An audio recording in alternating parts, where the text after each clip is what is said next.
The day I surprised my parents with a beach house. The biggest gift I had ever given anyone. I walked in expecting tears, maybe even a long family hug. I imagined my mom covering her mouth in shock, and my dad pretending not to cry, while pretending the ocean breeze was just strong today. After years of working nonstop and building my own stability from scratch, giving them something this beautiful felt like a full circle moment. It felt like healing. But that moment never came. When I unlocked the door, the house wasn't empty, and it definitely wasn't waiting quietly for the surprise I had planned. Instead, my sister, Rylan Keats, was standing in the middle of the living room, barefoot, unpacking her suitcase like she had already signed a lease. Clothes were tossed over the back of the couch, her makeup bag was open on the kitchen counter, and she had even brought groceries, like she was settling in for a long stay. She didn't jump in shock when I walked in. She didn't even look embarrassed. She just smirked and said, "Oh, you're early." I stood there frozen, the key still in my hand. "What are you doing here, Rylan?" She kept unpacking, tossing her shoes into a corner. "Mom and Dad said I could use the place indefinitely. They thought I needed a break." She said it so casually, like this house was hers by default, like my money, my effort, my gift didn't matter at all. The sting hit immediately, a sharp, sinking feeling I'd felt too many times growing up. I had worked for years, saving every spare dollar while they praised Rylan for simply existing. She had always been the one who needed help, the one they defended, the one they excused. And even now, at 29, after building a life completely on my own, I realized nothing had changed. Not for them. Not for her. I looked around the house I had carefully chosen. I picked this place because my parents always dreamed of waking up near the ocean. I pictured them sipping morning coffee on the porch, listening to the waves. I wanted to give them peace, comfort, a little joy after all the years they struggled. But seeing Rylan standing there, claiming it like a prize she was entitled to, cracked something in me. "This is for Mom and Dad," I said quietly. "Not for you to move into." She shrugged with that same smug confidence she had since childhood. "Well, they told me I could. And you know how they are. They said you wouldn't mind. They said you'd understand." Understand? I had barely even processed what I was seeing. In that moment, I realized this wasn't a misunderstanding. It was the first stab of betrayal. The gift I had saved for, sacrificed for, dreamed about, it had already been taken over before my parents even saw it. And deep down, I knew this was just the beginning. When I called my parents, Elias and Nora, I honestly believed they would clear everything up. I expected them to tell Rylan to step aside, to at least acknowledge that the house was something I paid for with my own hard work. Instead, the moment I explained what I walked into, the tone of the conversation shifted in a way I knew too well. My mom sighed and said, "Marin, don't make a big deal out of this. Your sister deserves a break. She's been stressed." My dad chimed in, agreeing like it was the most obvious thing in the world. They spoke as if Rylan moving into a house I bought was normal, even reasonable. I stood there holding the phone, feeling that old familiar ache in my chest. It was the same feeling I used to get when we were kids and Rylan ruined something of mine, only for my parents to tell me not to overreact. Back then, she was the fragile one, the one who needed protecting. And I was the one who had to understand, adjust, and take responsibility. Hearing them brush me off now made it clear nothing had changed. I tried again, calmly explaining that the house was a gift for them, not a place for Rylan to move into without asking me. But they kept repeating the same things. She needed space, she needed time, she needed comfort. It didn't matter that I was the one who paid for everything. It didn't matter that I had worked for years to be able to afford something this meaningful. What mattered to them was Rylan's feelings. I realized they weren't even listening to me. To them, the house wasn't my gift. It was a family freebie, something everyone could use however they wanted. My role was the same as always: provide, give, stay quiet, and don't complain. As I stood in the kitchen of that beach house, my own gift, I felt a mix of anger and sadness. I wanted this to be a moment of gratitude and closeness. Instead, it turned into another reminder of where I stood in the family. I was the dependable one, the strong one, the one they believed would get over it. But this time, something inside me shifted. I wasn't a child anymore. I wasn't going to let them use me or my hard work like they always had. And as much as it hurt to admit, I understood that my parents didn't see the house as mine at all. They saw it as something they could hand over to Rylan without even thinking. That was the moment I knew I had to stop pretending things would ever be different unless I made them different myself. When I went back to the beach house a few days later, hoping maybe things had calmed down, I realized the situation had only gotten worse. Rylan wasn't just staying there. She was acting like the place belonged to her. The moment I walked in, I could see the changes everywhere. She had moved the furniture around, switched out decorations I bought, and even added her own things to make the house match her style. It no longer felt like the peaceful home I had chosen for my parents. It felt like Rylan's personal playground. In the hallway, I noticed she had put little labels on the doors, calling one room her office and another her guest suite. It made my stomach twist.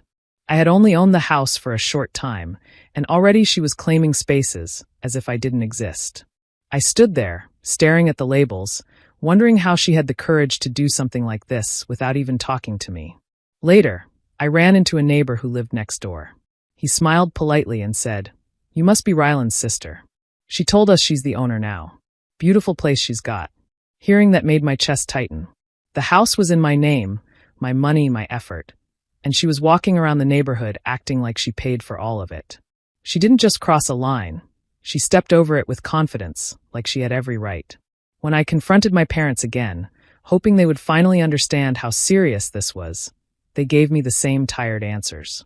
"Marin, you're making this bigger than it is," my dad said. "She's just settling in," my mom added. They acted like I was being dramatic for not wanting my sister to take over something I bought. Every time I tried to explain how uncomfortable I felt, they brushed it off. They kept saying Rylan wasn't hurting anyone, that she needed the space, that she was finally finding stability. It didn't matter that she didn't ask. It didn't matter that she was telling strangers she owned property that wasn't hers. It didn't matter that I was the one who paid for everything. To them, Rylan always had a reason, always had an excuse. Standing in that house, seeing how she had changed everything without asking, hearing my parents defend her again, I felt something inside me shift. I started to see the truth I had ignored for years. This wasn't new behavior. Rylan had always acted entitled, and everyone around her made it easy for her. I had spent my whole life giving her the benefit of the doubt, telling myself she would grow out of it, convincing myself things would get better someday. But now it was right in front of me, impossible to ignore. She didn't respect my work, my effort, or my boundaries. And my parents didn't want to see anything wrong with her actions. For the first time, I allowed myself to admit it. This wasn't a simple misunderstanding. It was a pattern, one that had been building for years. When I went back to the beach house again, hoping things hadn't gotten any worse, I noticed a strange number of shoes by the door. Shoes that didn't belong to me or Rylan. At first, I thought maybe she had friends visiting, but something about it felt off. When I walked inside, I saw fresh towels folded on the table, small welcome baskets, and printed sheets with house rules. My heart dropped. None of this was mine. Later that evening, while I was sitting on the couch trying to make sense of everything, a notification popped up on my phone. It was from a rental app one had used once for traveling. Out of curiosity, I opened it. When I typed in the area of the beach house, I almost stopped breathing. There it was, a listing with pictures of my house, taken without my permission. It advertised cozy rooms by the ocean, with weekly and monthly rates. The host name said, Rylan K. I clicked through the photos. It felt like someone had taken my private space and put it out for strangers to judge and book. The description said things like my beach property, and guests will love the peaceful atmosphere. She had already listed it, already taken inquiries, and even had a few reviews from people who had stayed there in the last week. She wasn't just staying in the house, she was making money off it. When I confronted her, she didn't even look guilty. She shrugged and said, "I thought it would help me get back on my feet. It's not a big deal." To her, it was easy money. To me, it was a deep cut. I had worked for years to afford this place. I bought it as a gift for our parents, not a business for her. I felt my hands shaking as I called my mom and dad. I explained everything, the listing, the guests, the money, the way Rylan had turned my gift into her own little rental business. I expected them to be shocked, maybe even angry. But instead, I heard another sigh from my mom. "Marin, you make plenty of money. Why are you being selfish?" she said. My dad added, "She needs a way to earn. You should be happy she's trying." I couldn't believe what I was hearing. They weren't upset with her for using my house. They were upset with me for questioning it. They made it sound like I was the problem, like I was blocking some harmless opportunity. But the truth was clear. They didn't care that it was my property. They didn't care that I never agreed to any of this. They saw the beach house as something Rylan could use however she wanted. As long as she was comfortable, my feelings didn't matter. Sitting there, listening to them defend her again, something inside me hardened. They weren't just ignoring my boundaries. They were trying to turn the house I bought with love into Rylan's personal income source. And that betrayal hit deeper than anything before. When I went to the house again to talk to Rylan face to face, I told myself to stay calm. I thought maybe, if we just spoke honestly, things could still be fixed. But the moment I brought up the rental situation, everything went wrong fast. Rylan crossed her arms and rolled her eyes like I was bothering her. "You didn't buy this house for Mom and Dad," she said sharply. "You bought it to show off. You wanted everyone to see how successful you are." Her words hit me like a slap. I had spent years saving for this place. I wanted to give our parents something beautiful, something they never had. Showing off was the last thing on my mind. But she said it with so much confidence that, for a moment, I felt myself doubting everything. When I walked out to the porch, trying to breathe, my parents arrived. I hoped they came to finally help settle the situation. But instead, they walked straight to her side. My mom gave me a tired look. "Marin, why do you always make things difficult?" she said. "Your sister is trying her best." My dad shook his head in disappointment. "We raised you better than this. You have everything you need. Why can't you be supportive?" I felt something in my chest tighten. They weren't listening. They weren't even trying to see my side.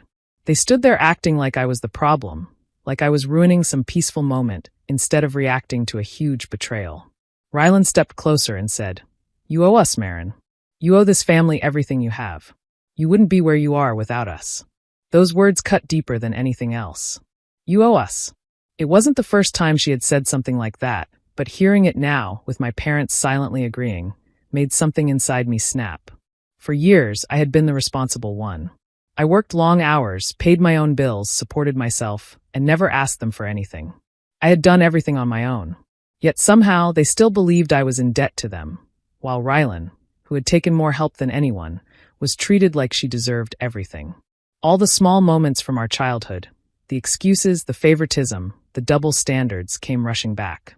I remembered every time they made me give up something for her, every time they dismissed my feelings, every time they said I was strong enough to handle being treated unfairly. Standing there, hearing them defend her again, I finally saw the truth without trying to soften it. This wasn't a misunderstanding. This wasn't about a house. This was a pattern that had followed me my whole life. And I had allowed it because I kept hoping things would change. But now, in this moment, with all of them turned against me, I finally understood the full extent of their manipulation. They didn't want fairness. They wanted control. And I knew something had to change, this time for real. After the last argument, I knew I needed to take a step back and think carefully. Emotions were high, and I couldn't let anger make me lose control. I went home and pulled out all the papers I had from buying the beach house. I went through the purchase documents slowly, line by line, making sure I understood every detail. I wanted to be certain I really owned the house. When I finished, I felt a small sense of relief. Everything was in my name. I legally owned 100% of the property. No one else had a right to it. Even though that was comforting, I still couldn't shake the feeling that something bigger was happening. I started looking through messages on my phone and computer, checking for anything unusual. At first, it felt like just regular conversations, but then I noticed messages between Rylan and my parents. I couldn't believe what I was reading. They were talking about me behind my back, making plans for the house, and trying to find ways to pressure me into giving ownership to Rylan eventually. Every word I read felt like a punch. They were planning this betrayal together, quietly and strategically, thinking I wouldn't notice. My hands shook as I read more messages. They talked about convincing me that I didn't need the house, that it would be easier if I let Rylan take care of it. My parents kept calling me selfish in the messages, while Rylan promised to handle things nicely. I realized they weren't just ignoring me or siding with her. They were actively working to take what I had earned and given as a gift. The betrayal was undeniable. I had always trusted my parents to respect me, to see the truth, and now I saw clearly how wrong I had been. I took a deep breath and tried to calm myself. I could feel my anger building, but I knew acting without a plan would only give them an advantage. This had to be done carefully. I couldn't let them manipulate me again. I started thinking about my next steps, about how I could respond in a way that would protect what was mine. I needed strategy, not rage. I needed facts, not emotions. I needed to make sure no one could take the house or my effort away from me. I made a decision. I wouldn't rush into anything. I wouldn't yell or threaten. Instead, I would gather all the proof, understand the situation fully, and act in a way that left them no choice but to respect my ownership. I felt a strange calm wash over me, a quiet confidence I hadn't felt before. For the first time since all this started, I felt in control. The house was mine. The truth was in my hands. And I was ready to respond, but this time I would do it carefully, smartly, and with full authority. They wouldn't see it coming, and they wouldn't have any way to stop me. After I finished gathering all the evidence and understanding what had been going on, I knew it was time to take action. I had spent years building my life, working hard for everything I had, and I wasn't going to let Rylan or my parents take that away from me. I decided to start the eviction process. I wanted everything to be done properly, legally, and clearly, so there would be no way for them to argue later. The first thing I did was change the locks and reset the security system. I made sure Rylan couldn't get in, and that all access codes she had were deactivated. I felt a strange mix of relief and determination as I did it. For the first time in weeks, I felt like I was taking control. I knew it might cause a scene, but I also knew it was necessary. The next day, I got calls from Rylan and my parents. Rylan was panicking, asking why she couldn't enter the house. My parents were shouting on the phone, telling me I was being cruel and heartless. I stayed calm. I didn't argue, I didn't explain. I simply let them panic for a moment, knowing that all of this was long overdue. After that, I sent a formal notice to Rylan and my parents.